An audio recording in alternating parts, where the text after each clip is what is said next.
She was 19 and alone. Her father had been dead 11 months, and the family who'd promised to look after her had sold every acre he'd ever walked, every fence post he'd ever set, every tree line he'd ever planted, and they'd sold it all for next to nothing, pennies against what the land was worth, because they wanted it gone, and they wanted her gone with it. She had $43 in a leather coin purse her father had stitched by hand, and she had no family left who would claim her, and she had no plan except to keep moving until the moving made sense.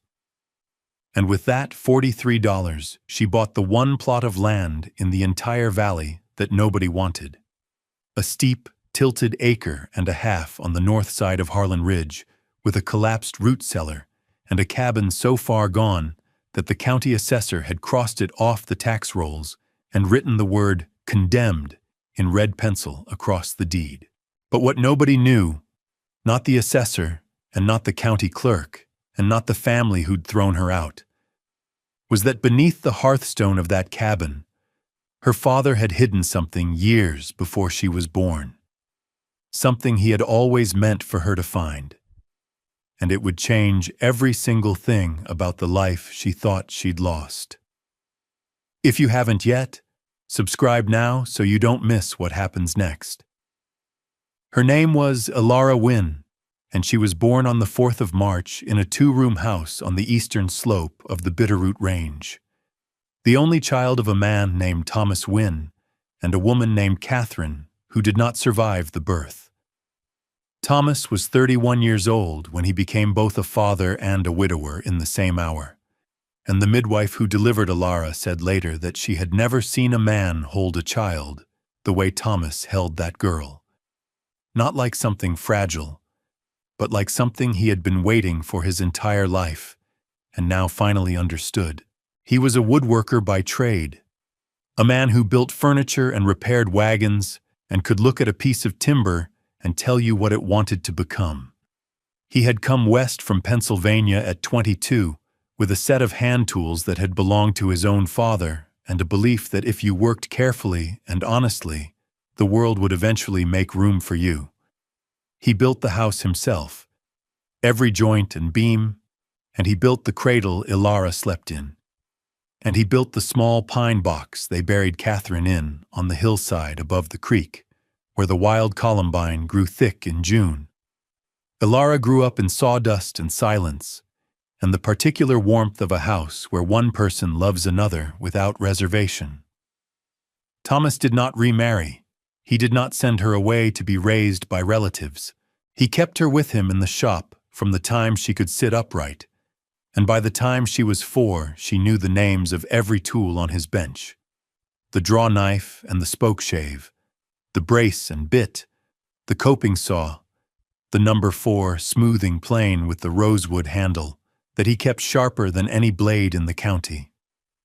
By 6, she could joint a board. By 8, she could cut a dovetail that Thomas said was cleaner than most he'd seen from grown men, and he was not a man who gave praise lightly.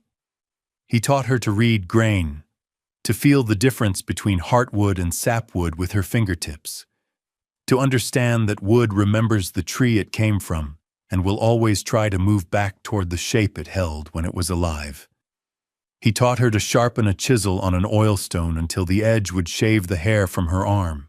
He taught her to measure twice and cut once, and he taught her that patience was not the absence of action, but the presence of attention, and she carried that sentence inside her like a second heartbeat for the rest of her life. There was a woman in town named Margaret Soren, a widow of 63 who ran the dry goods store and kept a kitchen garden that produced more food per square foot than any farm in the valley. Margaret had known Catherine before she died, and she took it upon herself to teach Ilara the things Thomas could not: how to preserve food, how to sew a seam that would hold through a winter of hard wearing, how to read weather by the behavior of birds and the color of the sky at dawn, how to make a poultice from yarrow, and how to set a bone if no doctor could be found. Margaret was spare and direct, and she did not soften her instructions for a child. She expected competence, and she got it. Because Ilara had been raised by a man who expected the same. On Ilara's 12th birthday, Margaret gave her a folding knife with a bone handle and a blade of carbon steel that held an edge beautifully, and she said only this: "A woman who can cut her own path doesn't need to ask permission to walk it." Ilara carried that knife in her coat pocket every day from that morning forward, and she was carrying it still on the day she was cast out. Thomas Wynne was not a wealthy man, but he was a careful one. He owned the 40 acres around his house and shop, land he had bought piecemeal over 15 years, paying cash for each parcel as he earned it.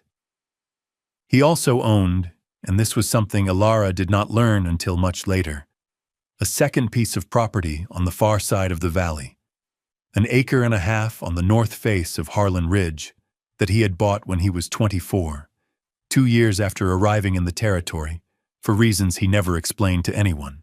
The ridge property was steep and shaded, and the soil was thin and rocky, and nobody in the valley understood why Thomas had wanted it.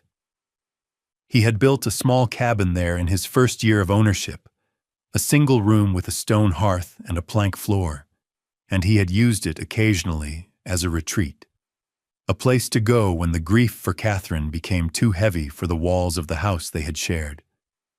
But over the years, the cabin fell into disuse, and the county eventually stopped assessing it. And by the time Ilara was 15, the property existed only as a line in Thomas's personal ledger, a notation that read, "Harlan Ridge, 1.5 acres, cabin, root cellar, for E." Thomas died in the winter of Ilara's 18th year.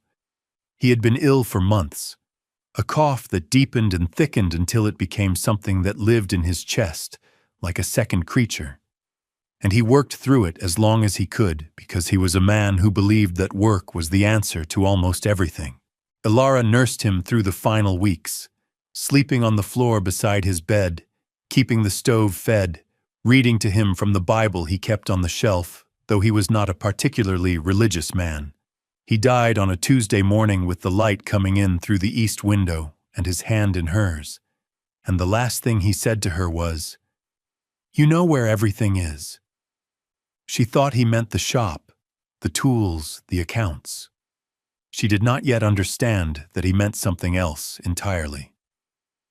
Thomas had no siblings, but Catherine had a brother named Horace Platt, who lived 2 counties east and who arrived for the funeral with his wife Lenora and their grown son, Gerald. Horace was a man of 50 who sold farm equipment and carried himself with the particular confidence of someone who has never doubted his own importance. He had not visited Thomas in over a decade, and he had met Ilara only twice, both times when she was very small, but he stood at the graveside and wept convincingly and told anyone who would listen that he intended to honor his sister's memory by looking after her only child. Ilara watched him and said nothing. She had her father's gift for observation and Margaret's gift for reading character, and she saw in Horace Platt a man whose grief was performed rather than felt, a man who was already calculating the value of the 40 acres and the shop full of hand tools before the dirt had settled on the coffin.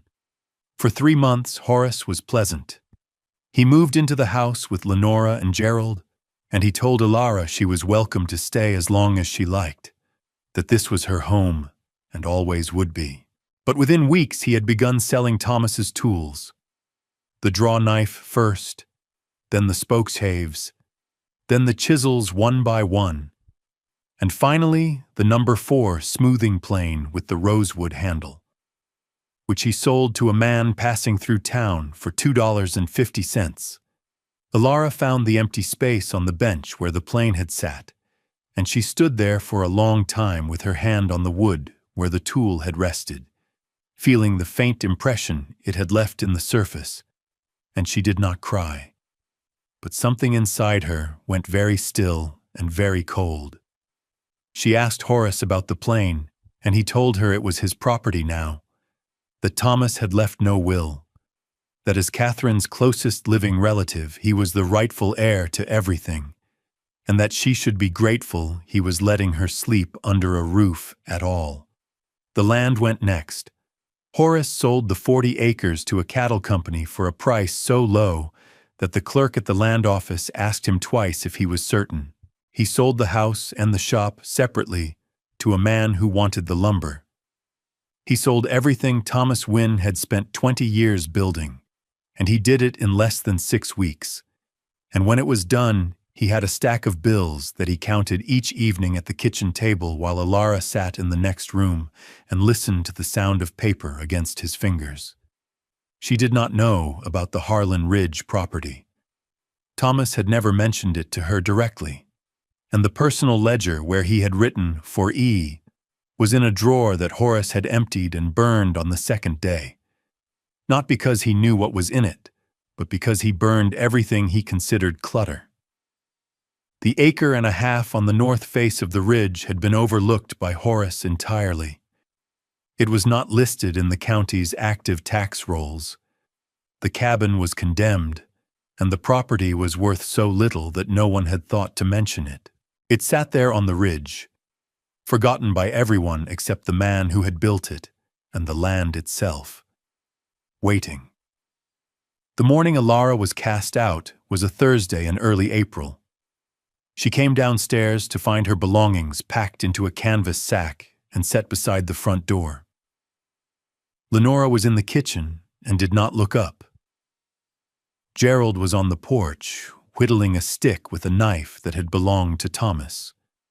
Horace was standing in the hallway with his coat on, as though he were the one leaving, and he spoke to her without meeting her eyes.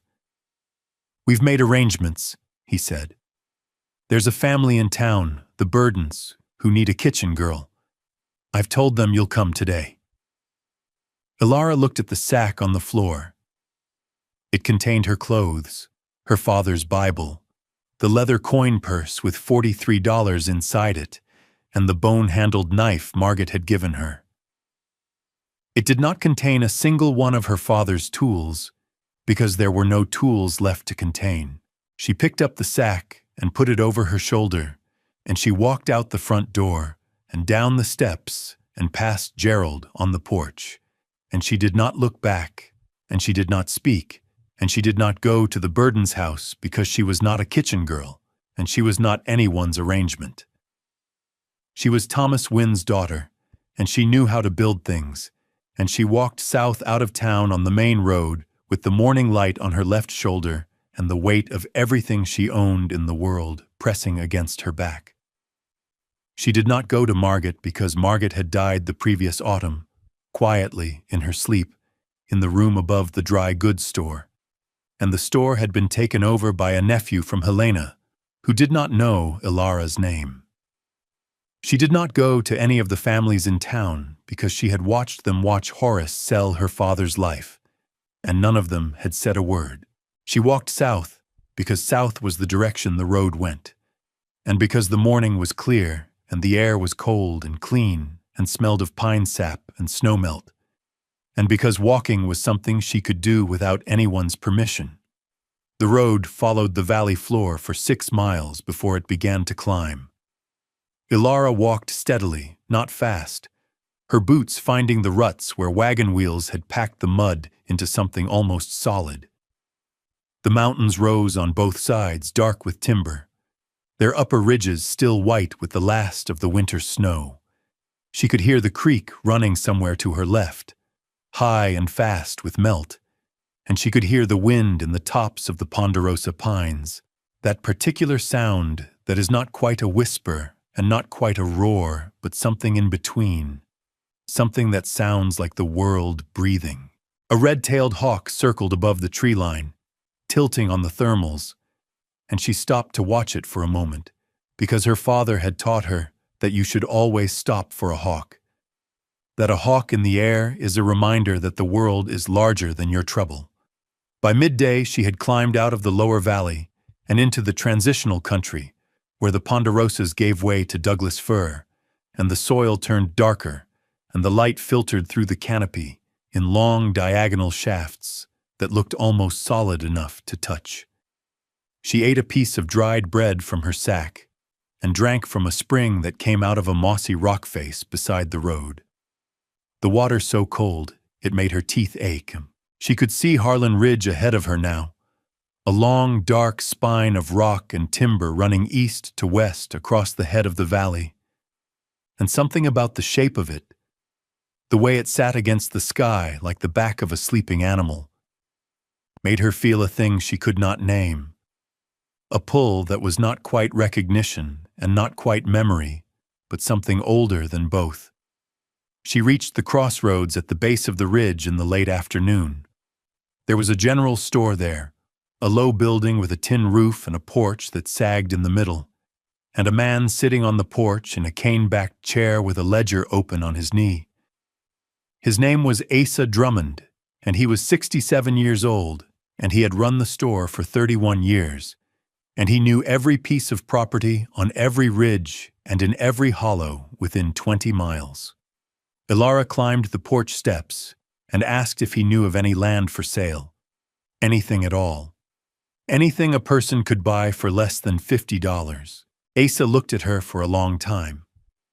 He looked at her boots, which were good boots, well made, the kind a craftsman would own. He looked at her hands, which were calloused in the particular pattern that comes from years of working wood. He looked at the sack on her shoulder and the set of her jaw and the way she stood, which was the way a person stands when they have decided something and will not be talked out of it.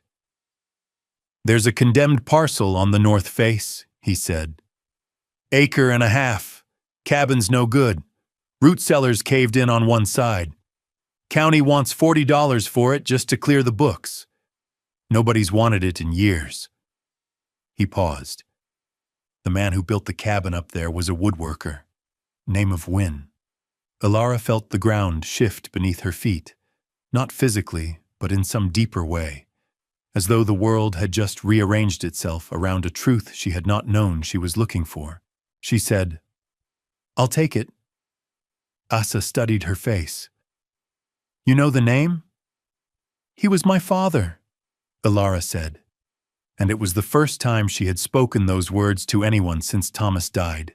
And they came out steady and clear, and she was not ashamed of the way her voice held, because it held the way her father had taught her to hold a chisel. Firm, deliberate, without apology. Asa Drummond drew up the paperwork himself, a single page in careful script, and Ilara counted out $40 from the leather coin purse and signed her name, and the land was hers. She had $3 left. Asa gave her directions, a trail that switchbacked up the north face through heavy timber, about 1.25 miles. The cabin at the top where the ridge leveled off into a small bench of flat ground before dropping away again on the far side. He told her to watch for the stone chimney, that it was the only thing still standing straight. She thanked him and walked out and began to climb. The trail was narrow and overgrown with alder and young fir, and in places it had washed out entirely, so that she had to pick her way across bare rock and exposed root. The light was failing as she climbed, the sun already behind the ridge, and the air grew colder with each switchback, and the timber grew thicker, and the silence grew deeper until the only sounds were her own breathing and the crunch of her boots on the packed needles and the occasional call of a varied thrush somewhere in the canopy above. That single haunting note that sounds like a question no one has ever answered. She climbed for 40 minutes, and then the trail leveled and the trees opened and she saw it. The cabin sat on a bench of flat ground, perhaps 60 feet wide, backed against a granite outcrop on the uphill side and open to the valley on the downhill side. It was small. She would later measure it at 14 feet by 16 feet. And it was built of hand-hewn logs that had been fitted with the kind of tight, careful notching that she recognized immediately as her father's work. The roof had partially collapsed on the east side. the ridgepole broken where a fir had fallen across it years ago, and the logs on that side were dark with rot where water had been getting in. But the west wall and the south wall were sound, the logs still tight in their notches, the chinking still holding in places, and the stone chimney rose straight and plumb from the center of the structure, built of creek stone mortared with a lime mix that had held against decades of freeze and thaw. The door was gone, just an opening with the leather hinges still nailed to the frame, stiff and curled with age. She stepped through. The interior was dim and smelled of damp wood and earth and something else, something faintly sweet that she would later identify as the dried remains of wild mint that had grown up through the broken floorboards. The floor was wide planks of ponderosa pine, hand-planed, and most of them were still solid despite the years of exposure. The hearth was a broad, flat stone, perhaps 3 feet by 4 feet, set level with the floor and blackened with the soot of old fires. There was a shelf on the west wall, still attached, holding nothing. There was a peg rail near the door with 2 wooden pegs remaining, and there was, against the south wall beneath the one window that still had its frame intact, a simple bench built into the wall, a sitting bench with a storage compartment beneath it, the lid warped but still hinged with wooden pins. She recognized the joinery. She recognized the proportions. She recognized the way the edge of the lid had been chamfered with a block plane. That particular gentle bevel that her father put on everything he built because he believed that nothing should have a sharp edge where a hand might rest. She sat on the bench and looked out through the open doorway at the valley below. The last light was draining from the sky, and the mountains across the valley were turning the color of bruised plums, and the first stars were appearing above the ridgeline. She had $3 and a condemned cabin and an acre and a half of steep, rocky ground that nobody in the world wanted. She had no tools except a folding knife. She had no food except half a piece of dried bread. She had no plan except to be here, in this place her father had built with his own hands for reasons she did not yet understand, and to begin. The hearthstone was cold beneath her feet. The walls smelled of him. Not literally, not after all these years, but in the way that a craftsman's work always carries something of the person who made it, some residue of intention and care that outlasts the physical presence of the maker. She opened the coin purse and looked at the $3 inside it, and then she closed it and held it against her chest, and sat in the gathering dark in her father's cabin and breathed. She woke at first light with the cold settled deep in her muscles and the sound of the creek somewhere below the bench. A thin, bright sound that threaded through the timber and found her where she lay on the plank floor with her coat pulled over her shoulders and the canvas sack beneath her head. She lay still for a moment and let the cabin come into focus around her. The square of pale sky in the window frame, the black column of the chimney rising above her, the warped bench against the south wall, the broad hearthstone with its decades of soot. She sat up and pulled the bone-handled knife from her coat pocket and opened it and closed it. Not because she needed it, but because the weight of it in her hand was a familiar thing, and familiar things were scarce.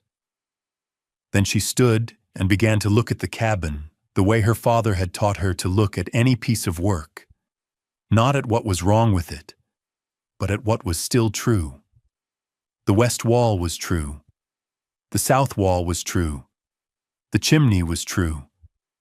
The hearthstone was level and uncracked, a single slab of gray granite that must have taken Thomas and at least one other man to carry up the ridge and set in place. She knelt beside it and ran her fingers along its edges, feeling the way it sat in the floor frame, and she noticed something that made her stop. The hearthstone was not mortared in. Every other stone in the chimney base was set in lime mortar, tight and permanent. But the hearthstone itself was simply resting in a frame of squared timbers, fitted so precisely that it appeared fixed, but was in fact sitting on its own weight alone. She pressed her fingers into the gap between the stone and the timber frame and felt the faintest give, the smallest suggestion of movement, and her heart began to beat in a way that had nothing to do with fear and everything to do with recognition. She knew her father's work. She knew what it meant when Thomas Wynne made something that looked permanent, but was designed to be lifted. She went outside and found a length of fallen branch, hard and dry, about 3 feet long and thick enough to serve as a lever. She brought it back inside and worked the narrow end into the gap between the hearthstone and the frame, carefully, the way her father had taught her to pry. Not with force, but with patience, finding the angle, letting the lever do the work. The stone resisted for a moment, and then shifted, a 1/4 inch, then 1/2 inch, and she repositioned the lever and pried again, and the stone tilted up on one edge, and she caught it with her hands and walked it upright and leaned it against the chimney base. Beneath where the hearthstone had rested was a cavity in the earth, lined on all 4 sides and on the bottom with hand-fitted cedar planks, and the cavity was perhaps 2 feet square and 18 inches deep, and inside it were 3 things. The first was a tin box, the kind used for storing tea or tobacco, about 8 inches long and 5 inches wide, with a hinged lid that had been sealed with beeswax around the seam. The second was a small bundle wrapped in oilcloth and tied with leather cord. The third was a folded piece of paper, heavy stock, the kind used for letters meant to last, and it was sitting on top of the tin box as though it had been placed there with the expectation that it would be the first thing found and the first thing read. Ilara knelt beside the cavity and looked at these objects for a long time without touching them. The cedar lining was still fragrant, faintly after all the years, but unmistakably cedar. And she understood that her father had chosen cedar because cedar resists moisture and insects and decay, because cedar is what you use when you are storing something you intend to survive you. She picked up the letter first. It was written in her father's hand, that careful angular script she knew as well as her own. The letters formed with the same precision he brought to everything. No flourishes, no wasted strokes. Every word set down with intention. The paper was yellowed, but the ink was still dark and legible, and she read it there on her knees in the morning light that came through the open doorway of the cabin he had built. To my daughter Ilara, or to whoever finds this and needs it, the letter began. My name is Thomas Wynne. I am a woodworker. I built this cabin in my 24th year, the year I came to this valley, and I am writing this letter in my 32nd year, the year my daughter was born and my wife Catherine died. I do not know when this letter will be found, or by whom, but I am writing it because a man should leave something behind that explains what he intended. And what I intend is this: that the person who finds this place and takes the trouble to lift this stone should have what is beneath it. Because anyone who looks that carefully at the world deserves what careful looking reveals. Inside the tin box, you will find $214 in gold coin. I have saved this over 8 years of work, a little at a time, and I have put it here rather than in the bank in town, because banks fail and fires burn and people take what is not theirs, but the earth keeps what you give it. Inside the oilcloth you will find a ring that belonged to my wife Catherine. It is a plain gold band, and it is the most valuable thing I own, not because of the gold, but because of the hand that wore it. I am leaving it here because I want it to be found by someone who understands that value is not the same as price. If you are my daughter, then I want you to know that I built this cabin for you before you were born, before I knew you were coming. because I believed that a person should always have a place to go that belongs to them and to no one else. I did not know then that you would be a girl, or that your mother would die, or that I would raise you alone. But I knew that the world is not always kind, and that a place of your own is the one thing that cannot be taken from you as long as you know where it is. I am sorry if I am not there to show you. I am sorry if you had to find it alone, but you are here, and that means you and that means you are the person I raised you to be. Build something good here. I love you without condition and without end. Your father, Thomas Wynne. Ilara read the letter twice. She folded it and held it against her chest, and she sat on the floor of the cabin, and she did not cry. Not because she was hard, or because she had been taught not to, but because what she felt was too large and too quiet for tears. It was the feeling of being found. She opened the tin box, and inside were gold coins, eagles and half-eagles, stacked in neat columns and wrapped in strips of cloth to keep them from shifting, and she did not count them because the number did not matter yet. What mattered was that her father had thought of her before she existed, had planned for her, had hidden this beneath a stone he knew she would recognize because he had taught her to read his joinery the way other fathers teach their children to read books. She unwrapped the oilcloth bundle, and inside was the ring, a plain gold band worn smooth on the inside from years against skin, and she held it up to the light and looked through it at the valley below, and she put it on her left hand, where it fit loosely, but where it would stay. She sat with these things for a long time, the letter and the coins and the ring and the smell of cedar rising from the cavity in the floor. And then she stood and went outside and looked at the cabin and the ridge and the timber and the sky, and she began to make a list in her head of everything that needed to be done. The first thing she did was walk back down to Asa Drummond's store. She bought a handsaw, a claw hammer, a box of cut nails, a hatchet, a coil of rope, a tin of linseed oil, a sack of flour, a sack of dried beans, a pound of salt, a pound of coffee, a box of matches, and a wool blanket. She paid with 1 gold eagle, and Asa made change without comment. Though he looked at the coin for a moment longer than necessary, and then looked at her face, and seemed to understand something he did not ask about. She carried everything up the ridge in 2 trips, and by noon she had begun work on the roof. She started by clearing the fallen fir from the east side, cutting it into sections with the handsaw, and rolling the sections off the collapsed roof and down the slope. The ridgepole had broken where the tree struck it, a clean fracture about 4 feet from the east wall, and she could see that the pole was lodgepole pine, straight-grained and sound except at the break. She needed a new ridgepole, or at least a splice, and she spent the afternoon searching the timber around the cabin for a suitable tree.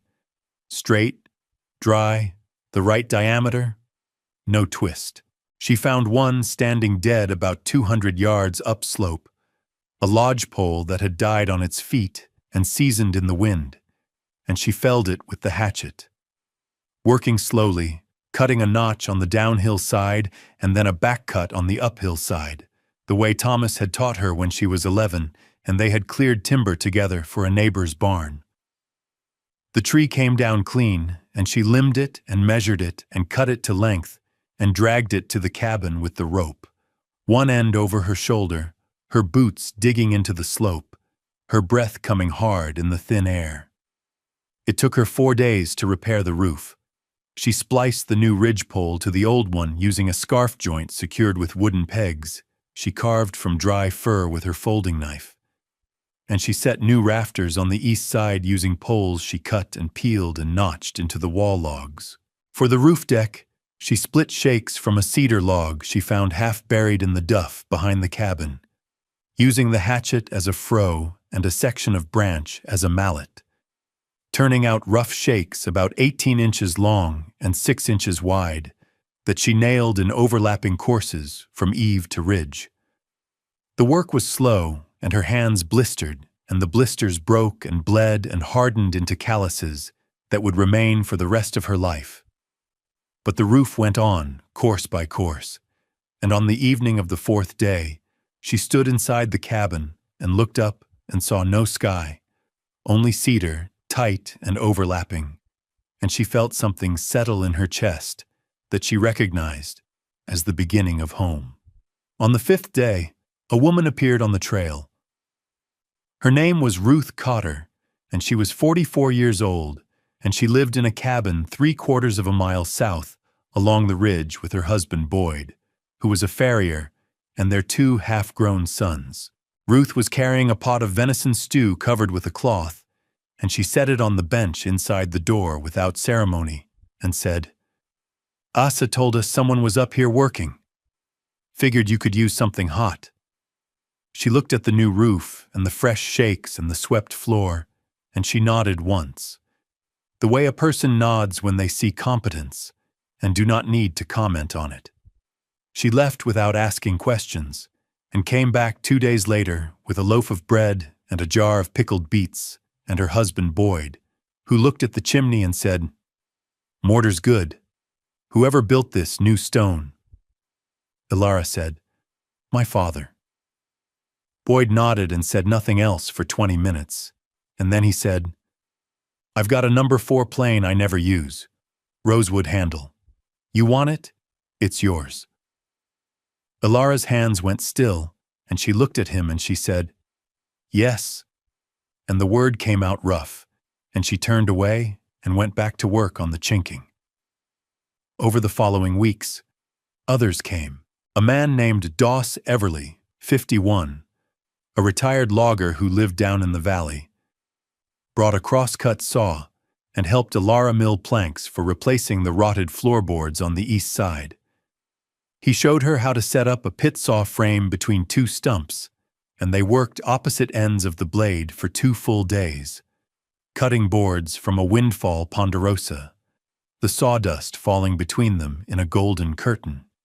A young woman named Pell Archer, 23, who kept bees on the south slope of the ridge, brought a comb of honey and stayed to help Ilara mix new chinking from lime and sand and horsehair that Boyd Cotter provided. Pell was quiet and precise, and she worked the chinking into the gaps between the logs with a flat stick, the way she worked wax in her hives, with a patience that Ilara recognized as kin to her own. An old man named Fenton Greer, 76, who had been a carpenter in his working years and now spent his days mending chairs and sharpening tools for anyone who asked, walked up the ridge trail one morning with a canvas roll of chisels, 8 of them, various widths, all sharp, and he set them on the bench and said, "These need someone who'll use them." And he sat on a stump outside and watched Ilara work for an hour, and then he walked back down without saying goodbye, because Fenton Greer was not a man who believed in goodbyes. The cabin came together the way a life comes together, not all at once, not according to a plan, but through the accumulation of small, correct decisions made one after another in the right order. Ilara replaced the east floor planks with the boards she and Doss had milled, planing them smooth with Boyd's number 4 plane, which was not her father's plane, but which had the same rosewood handle and the same weight in her hand, and which cut the same sweet curling shavings that fell to the floor like questions answered. She built a new door from 3 wide boards joined with battens and hung it on iron hinges that Asa Drummond sold her at cost.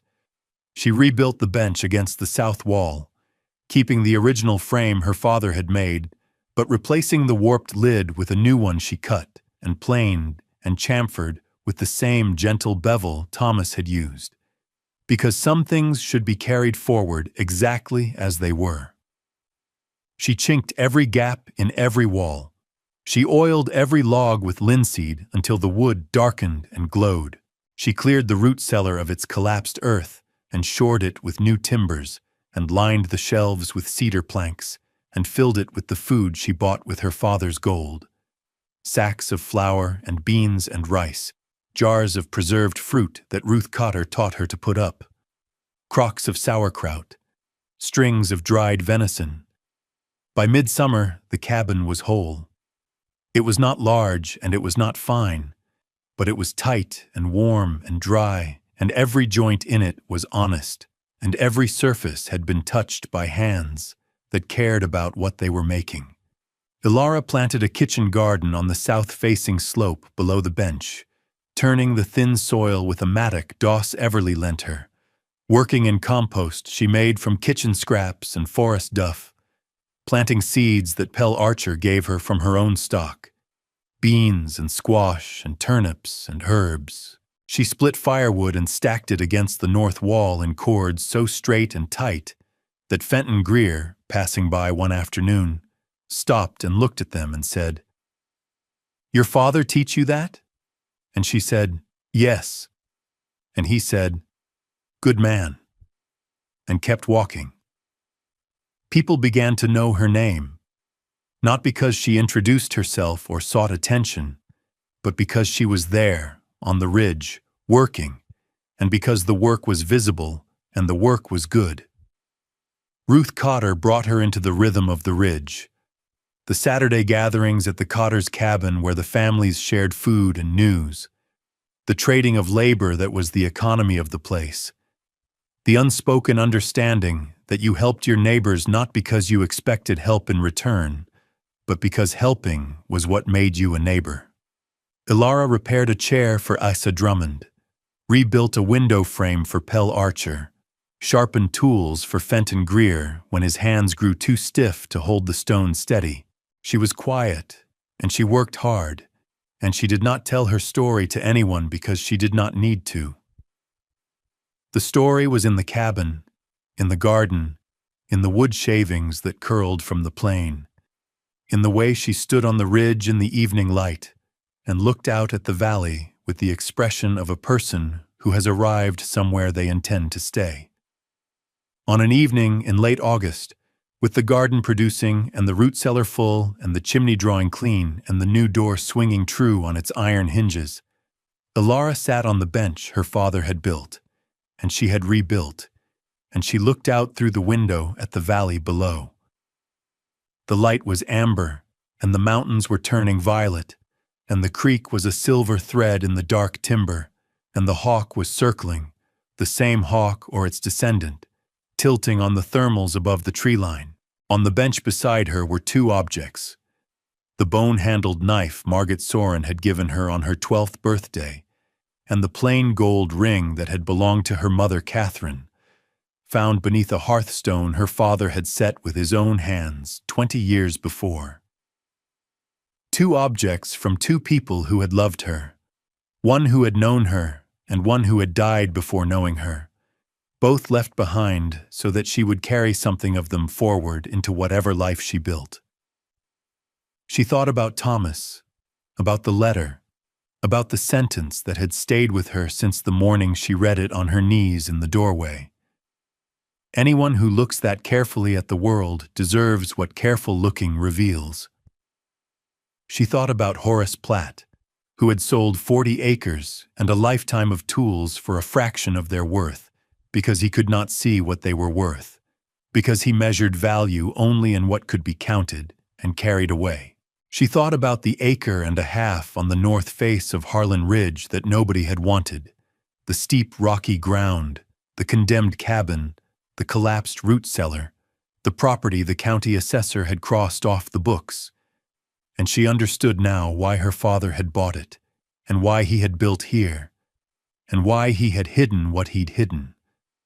Not because the land was valuable in any way the world recognized, but because it was a place that would be overlooked, a place that would wait, a place that would keep its secrets until the right person came looking.